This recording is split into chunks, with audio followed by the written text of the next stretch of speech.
Alikuwa mtu mzima. Kila siku yule bibi anaamka anaomba. Na nadhani baadhi ya vitu vingine nimevinyonya kwake. Bwana tusaidie sana. Nisikilize. Kinachoamua kwa nini uko hapo leo usingekuwa umekufa kama wengine wanavyosikia wamekufa ovyo, ni kwa sababu kuna uwekezaji umefanyika kwenye ulimwengu wa roho. Aidha kuna mtu amesimama kwa ajili yako au ni wewe umesimama kwenye nafasi yako. Bwana tusaidie sana. Bwana tusaidie sana. Sio bure. Okay, inaweza ikawa labda kuna baadhi ya matokeo fulani hujaona kwenye maisha yako, lakini still ulinzi ulionao mpaka sasa hivi, kuna kazi kubwa imefanyika. Kuna watu wakisimama kuombea. Sisemi kwamba maombi ndio yanafanya kazi, lakini yana sehemu. Bwana tusaidie sana. Bwana tusaidie sana. Sisemi kwamba maombi ni kitu ambacho tunaweza kwenda nacho kwa Mungu kwa kujidai tukasema Mungu ninamwombea fulani tu. No, it's not like that. Ila maombi yana sehemu yake kwenye maisha ya mwanadamu. Bwana Yesu asifiwe. Wengine tuko hivi leo ni wazazi wetu wametusaidia. Nakumbuka nishaponea ajali 2 za kufa. Kifo kabisa. Basi nikatoka mzima. Nishawahi kukaa kwenye gari likapinduka, tukasimama, nilipata ajali likapinduka, piu, nikasimama tena. Wengine wakatokea dirishani, wengine wakatokea huku. Mimi nikatoka mzima. Wengine wakafia pale pale. Na waliokufa walikuwa kwenye nafasi ambayo nilikuwa nimekaa mwanzo. Wakaja wakaniomba, wakanitoa kwa kulazimisha, tena nikakasirika ndani ya moyo wangu. Kumbe nilikuwa nakombolewa kifo bila kujua. Unaweza kadhani hicho ni kitu gani? Bwana tusaidie sana. Nisikilize kwambia kitu, mtu wa Mungu. Aina ya uwekezaji ambao unauweka kwenye maisha yako ya kiroho ndio utakaoamua aina ya matokeo. Nisikilize. Maombi ni kitu kingine ambacho ni cha muhimu sana kwenye maisha ya mtu, kwa sababu ni kitu pekee ambacho unaweza uko leo hapa. Unaweza ukayatuma maombi miaka 30 ya kwako mbele na huko. Si uko hapa leo. Unaweza ukaanza kumwombea mume wako sasa hivi kama ni mdada. Ni kweli unasoma, una hiyo mipango labda miaka 5 10 ijayo. But you have to pray for God. Nisikilize. Wewe kijana uko hapa huna mipango ya kuoa. Mimi miaka 18 sawa. Anza kumwombea mke wako. Anza kuomba. Nina ushuhuda binafsi kabisa wa mjomba wangu. Nafikiri mnamfahamu. Shangazi ashao kuja kanisani hapa, mnamfahamu, ni mchungaji. Shangazi yangu anasema kipindi akiwa msichana mdogo, siku moja alienda kwenye kanisa fulani wakawa wanaomba. Wakiwa wanaomba kwenye ule mkesha, mchungaji wa ile kanisa akamfuata akamwambia, sikia kwambia, omba kwa ajili ya mume wako. Anza kumwombea mume wako. Mume wako huko aliko sasa hivi anakunywa gongo vibaya mno, ni mlevi wa kufa mtu. Shangazi akasema haiwezekani. Mimi nimeokoka na utakatifu na utunza. Mume anakunywa gongo? Hapana, Mungu, God you are not fair. Tunamwambia omba, muombe wako ndio atamtoa. Na nakwambia ukweli, kwa kipindi hicho, huyu nilikuwa nakaa napiga story na wao. Anakwambia exactly kipindi hicho mjomba ndio alikuwa yuko anakunywa gongo sio kawaida. Mjomba pedi mchungaji sasa hivi. Bwana tusaidie sana. Maombi yake, yeye shangazi anaanza kwamba akiwa msichana mdogo, Mungu akamtumia mtumishi wake kumwambia kwamba simama kwa ajili ya mume wako. Nisikilize kijana. Sikiza kwa makini. Sio ujinga, sio ushamba, no. Anza kuombea mume wako sasa hivi. Anza kuombea mke wako sasa hivi.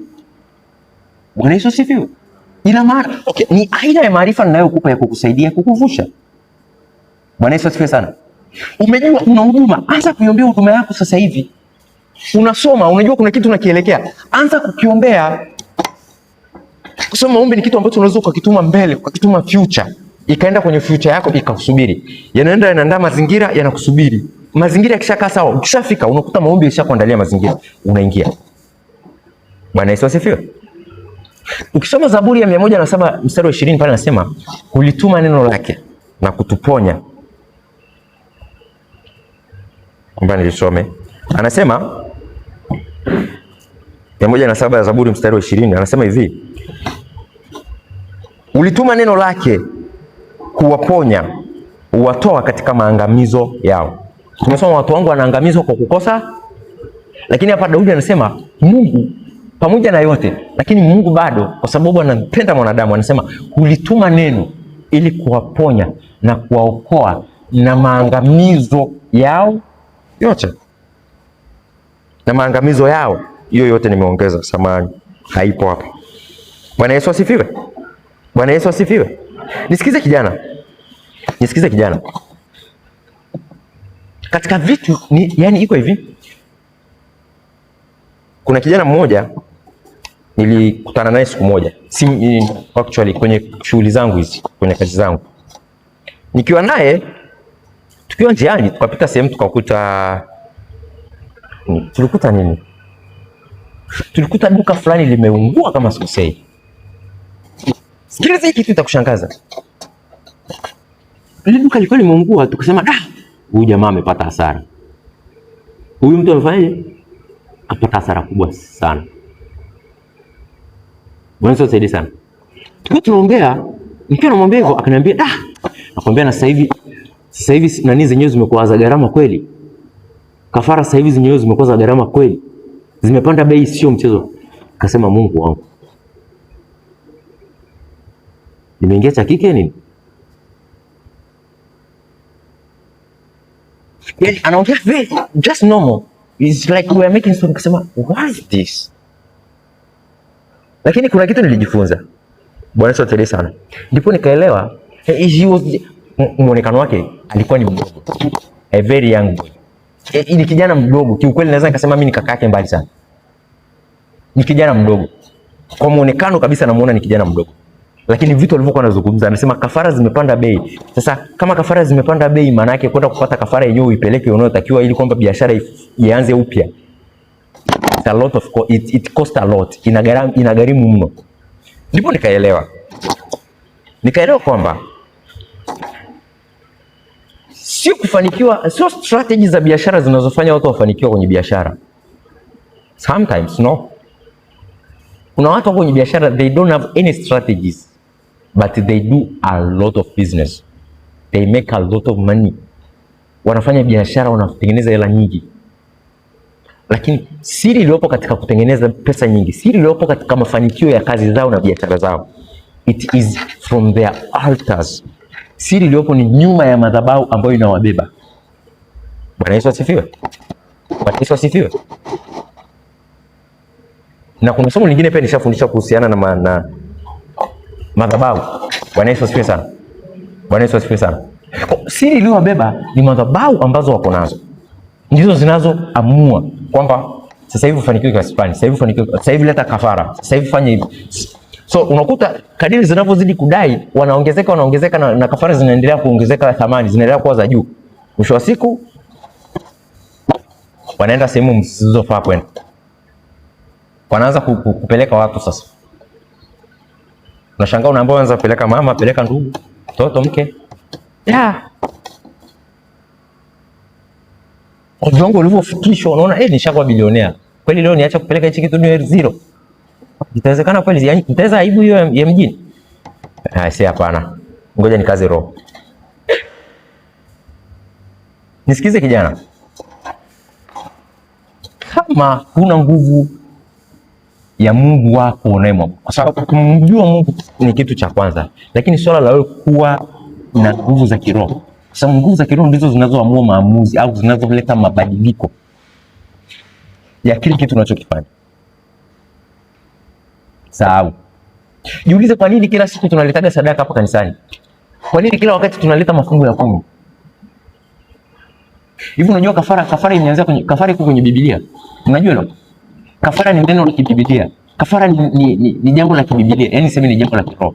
Kafara.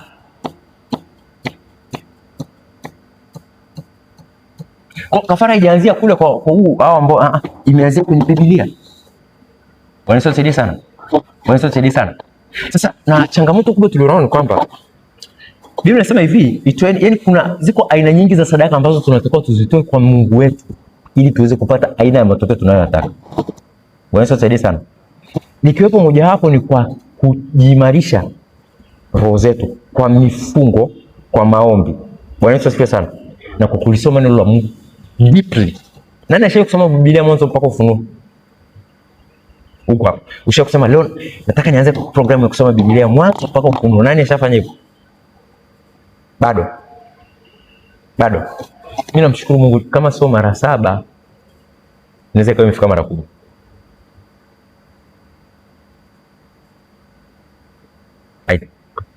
Yeah. 7:10. 7:10. Sasa hivi niko kwenye, sasa hivi naanza kusoma za Kiingereza. Kwa nini nafanya hivyo? Okay, ninapokuambia hivi si kwamba nakwambia kujionyesha samani. I'm trying to tell you, kukuambia kitu fulani uweze kunielewa. Bwana sio zaidi sana. Nataka nikutie changamoto au nikutie wivu kwamba even you can do it. Hata unaweza kufanyaje? Ukaifanya. Niwape siri. Kwa sasa hivi na utaratibu, kila siku lazima nisome kitabu. Labda Mathayo, Zaburi kwa siku. Kwa Jumatatu mpaka Jumamosi, siku zangu nikiwa kazini. Hizo siku hizo zina ratiba yake kusoma Biblia. Yaani zina vitabu vyake. Sijui unanielewa kijana? Na najaribu kukupa vitu ambavyo vinaweza vikakusaidia na kukufungua. I'm so busy. Niko busy. Niko busy. Wewe sio saidi sana. Wakati mwingine niko busy hata siwezi kupokea simu za watu. Wakati mwingine hata kujibu message inakuwa ni ngumu. Lakini ratiba niliyojiwekea miza. Na kwa nini nilikuwa nafanya hivyo? Ni kwa sababu nilipewa agizo, niliambiwa inabidi uanze kusoma Biblia. Fanya hivyo kwa kusudi ambalo Mungu analikusudia mwenyewe. Sasa nikuulize kijana mwenzangu, si kwamba unasoma kwa ajili ya kukariri, unasoma kupanua ufahamu wako, kupata maarifa kumhusu Mungu unayemtumikia. Bwana tusaidie sana. Ili kwamba uweze kuwa mbali na kule kuangamia. Uwe mbali na kuangamia, uwe mbali na kupotea. Lakini kingine, ili uweze kuleta mafanikio au ulete matokeo sahihi katika maisha yako. Bwana tusaidie sana. Bwana tusaidie sana. It's very important to read the word of God. Anza kujiwekea ratiba kijana. Anza kujiwekea ratiba. Nakumbuka mwaka jana kuna kipindi mwaka jana nilikuwa nimejiwekea ratiba kwamba kila siku nitasoma kitabu kimoja cha Biblia, afu nitasoma kitabu kingine cha nje ya Biblia cha kuongeza maarifa. Kwa kila siku na vitabu hivi vya kusoma.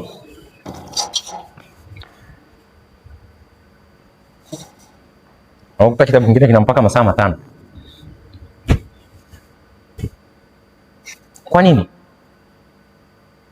Ni vizuri kuwa na maarifa mengi. Bwana Yesu atusaidie sana. Bwana Yesu atusaidie sana. Okay, baadhi yetu tuko hapa tunamuomba Mungu, tuna aina fulani ya maombi. Si kweli? Mungu ninaomba unipandishe, Mungu ninaomba uniinue, Mungu ninaomba Sasa Mungu anapokujibu au anapokujibu anaweza akaanza kukuambia, anza kutafuta aina fulani ya vitabu. Unasikia? Mungu anavyoongea, unajisikia tu shauku ndani yako.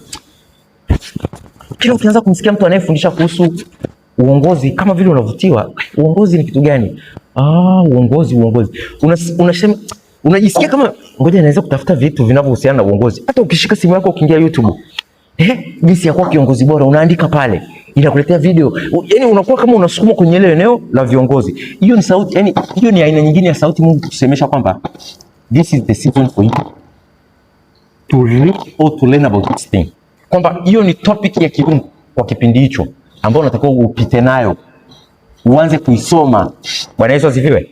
Utaisoma kwa kupitia YouTube, utaisoma kwa kupitia labda kuangalia video, utasoma kwa kusikiliza makala za watu mbalimbali, utasoma kupitia vitabu.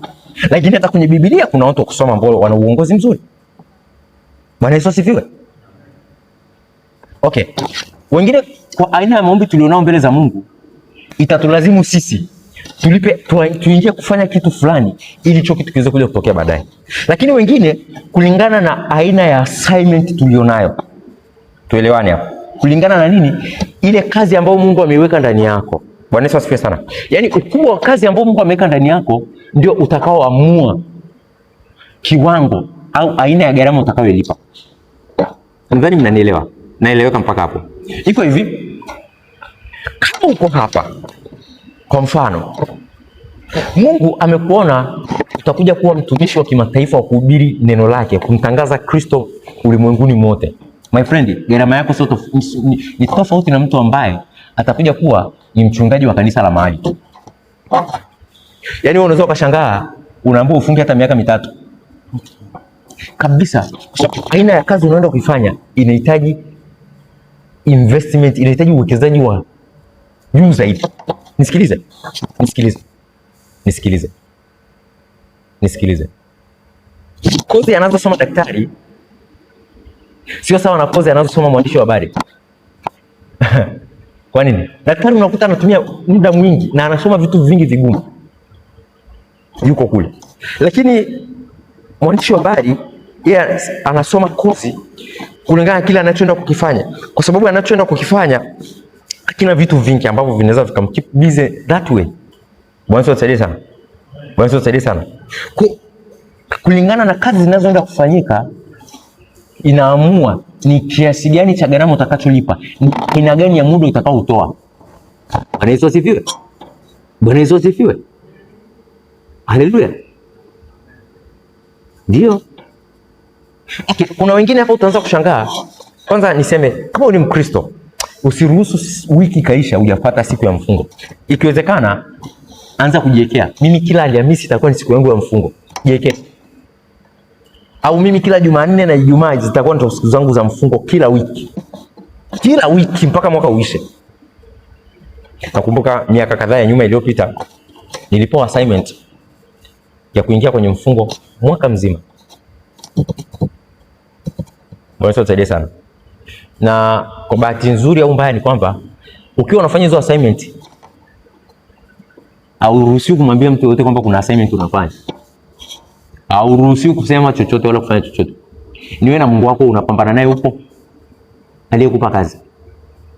Watu wengine hawajui kinachoendelea. Bwana tusaidie sana. Hata mimi kusema hivi ni kwamba inaruhusika kusema. Nisingesema, yani kama nilikuwa siruhusiki kusema nisingesema. Bwana tusaidie sana. So nikapewa kipindi fulani cha muda kidogo. Nikaambiwa this year you have to be in fasting. Huu ni mwaka wa kufunga. Januari, Disemba.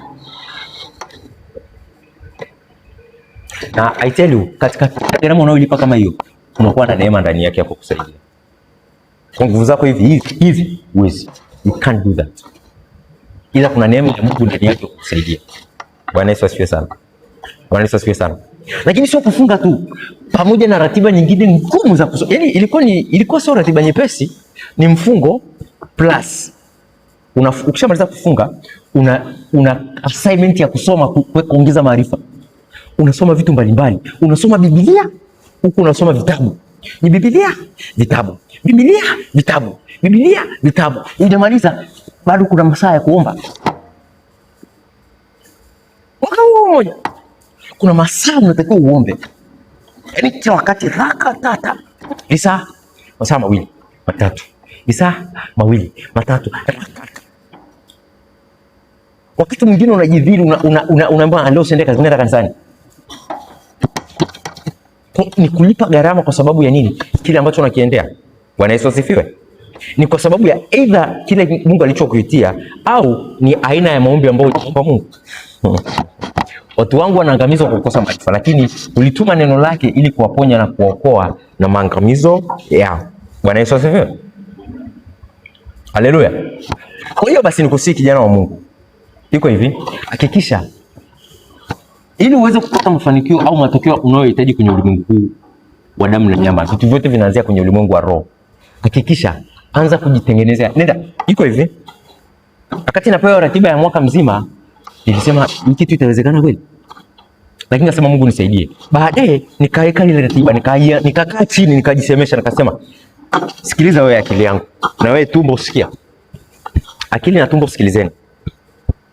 Huu mwaka kuna kazi nimepewa. Na hiyo kazi iko moja, mbili. Kwa hiyo tutakuwa na kazi moja, mbili, tatu. Nikamaliza.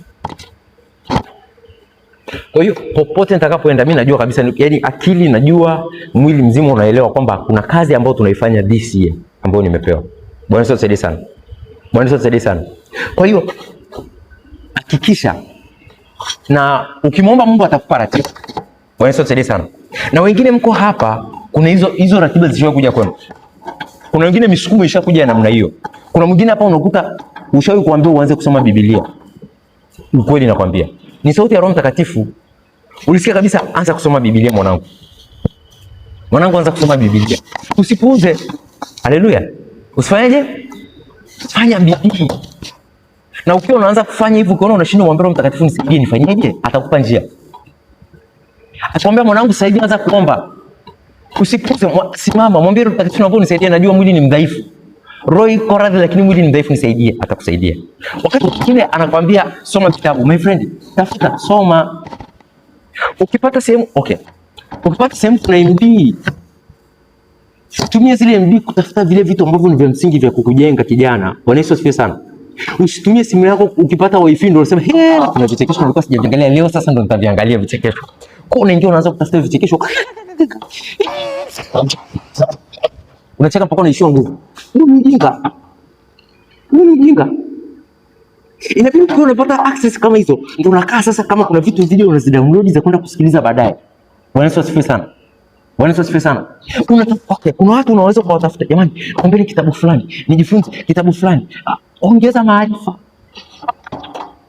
Haleluya. Ongeza nini? Maarifa. Nisikilize, hapo ulipo leo, ni kweli hujasoma sana, una elimu kubwa kivile, si ndio? Lakini kwa kile Mungu alichokutia, una uwezo mkubwa. Kama ukimsikiliza Roho Mtakatifu kamtii, ukatembea na kile anachokwambia, utashangaa kwa kipindi fulani umefanikiwa na unafanya kwa ubora zaidi. Bwana Yesu asifiwe. As long as unajua kusoma na kuandika, it's enough. Kuna wengine hapo utashangaa Roho Mtakatifu anakuambia nenda kozi, kasome kozi. I tell you, usipuuze, nenda kafanye hicho kitu. Siku ambapo huna hili wala lile, ndio utashangaa Roho Mtakatifu analeta sasa, anakuambia, mwanangu, ile kozi uliosoma kazi yake ndio, matunda yake ndio haya. Mwanangu, ile passport nilikwambia ukate ya kimataifa, sasa wakati wake umefika, ndio huu hapa. Unashangaa unapata sponsorship, au unashangaa unapata mwaliko wa kwenda mataifa ya nje. Tena mwaliko unakuwa ni wa haraka sana. Fulani, uko wapi sasa? Kuna nafasi moja imetokea hapa ya kwenda Canada. Hivi una passport? Ninayo. Haya, tuma passport na details zako. Tukufanyie nani chap chap hapo uweze kupata visa na vitu vingine, and then tuangalie utaratibu. So chochote ambacho unakisikia Roho Mtakatifu anakuambia baada ya maombi. Bwana Yesu asifiwe sana. Kuna watu wengi wamekuwa wakiomba, lakini wamedampo majibu ya maombi yao. Wametupa, yani majibu ya maombi yao wameweka kwenye shimo la taka. Majibu yamekuja, lakini wameachukua ile majibu wameweka kwenye shimo la taka bila wao kujua. Roho Mtakatifu, okay, ulimuomba Mungu, ninaomba unipe kitu fulani. Baadaye ukasikia Roho Mtakatifu anaanza kukusukuma kwenye eneo fulani. Maana yake hilo ni eneo ambalo unataka uongeze nguvu. Kuna kitu kizuri kinakuja hapa. Alafu ukaacha. Sio hivyo tu, Roho Mtakatifu akaanza kuleta watu wapya kwenye maisha yako. Yaani watu ambao hujawahi kukutana nao, marafiki wapya. Kumbe ni connection mpya Roho Mtakatifu amezileta kwako. Ukawapuuza, ukawaacha. So unakuta ni maombi yaliyojibiwa bila wewe kujua. Wewe ulidhani Mungu atakuletea pesa akwambia hiyo hapo, kuna milioni 50 mwanangu kwenye account. No. Mungu atakuletea connections za watu wapya. Mungu atakuletea aina fulani za ideas, atakuletea aina fulani ya mawazo, aina fulani ya vitu vya kusoma. Na ukivisimamia na kuvifanyia kazi, utaanza kumwona Mungu akikusaidia. Haleluya. Bwana Yesu asifiwe sana. Wangapi wamenielewa mpaka hapo? Wangapi wamenielewa?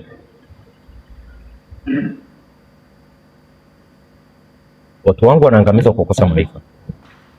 Lakini anasema ulituma neno lake ili kuwaokoa na kuwaponya na maangamizo yao. Bwana Yesu asifiwe sana. Kwa hiyo inaweza kuwa kuna kitu tunaenda hatuelewi, lakini sasa tumeanza kuelewa kidogo, si ndio? Na ninamshukuru Mungu kwa sababu umekuwa pamoja na mimi na umesikiliza neno, na ninaamini umebarikiwa, limekugusa, si ndio? Bwana Yesu asifiwe sana.